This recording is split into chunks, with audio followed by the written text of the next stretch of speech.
You're welcome to Bleeding Stories.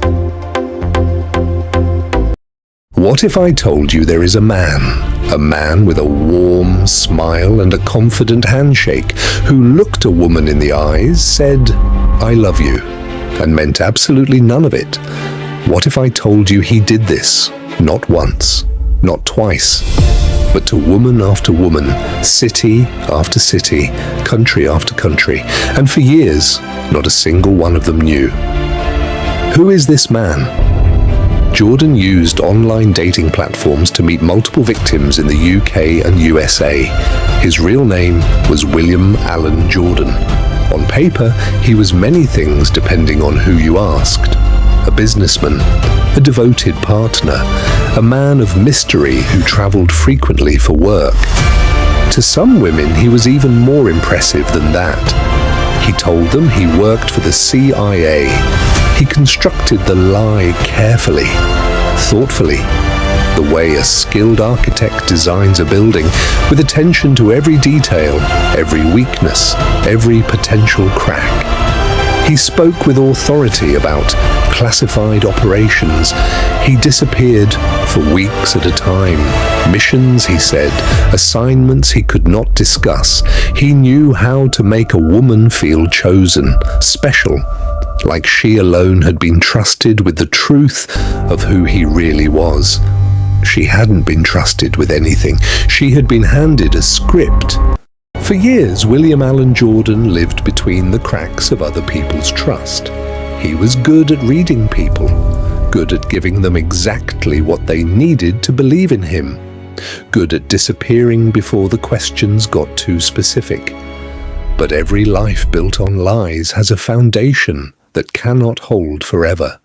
And somewhere in Edinburgh, a woman named Margaret was beginning, slowly, quietly, to notice things that did not add up.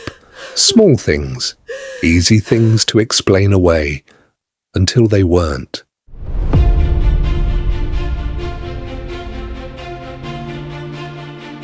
Her name, for the purposes of this story, is Margaret. She was an intelligent, accomplished woman living in Edinburgh, Scotland. She had a career, a home, a life she had built carefully and with purpose.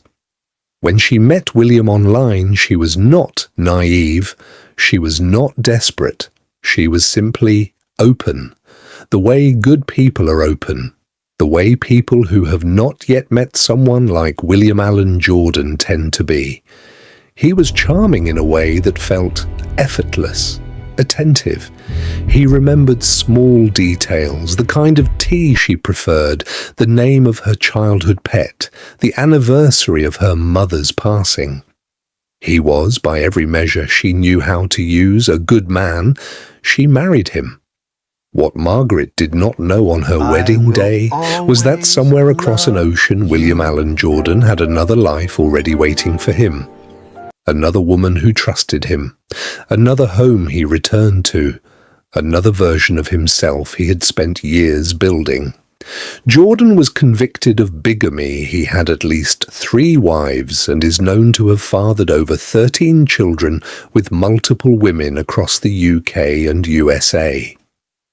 Over the course of his adult life, William Allen Jordan did not simply have an affair, he built entire parallel existences, multiple women in multiple cities who each believed they were the real one, each given a version of William tailored specifically to what she needed to hear. To one, he was a CIA agent. The secrecy explained everything, the absences, the lack of a paper trail, the phone calls that had to end suddenly.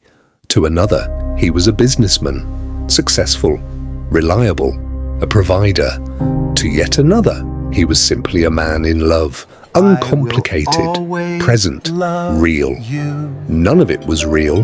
He moved between these lives with practiced ease, a flight here, a story there, a switched phone in an airport bathroom.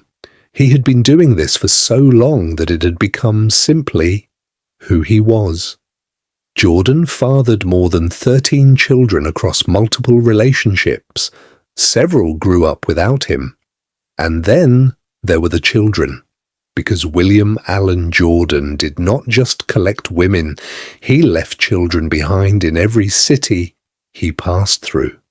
Children who grew up with a father who appeared and disappeared, who learned early not to ask when he was coming back, who eventually stopped asking at all. More than 13 children scattered across 2 countries, most of them strangers to each other, all of them strangers to the truth of who their father was.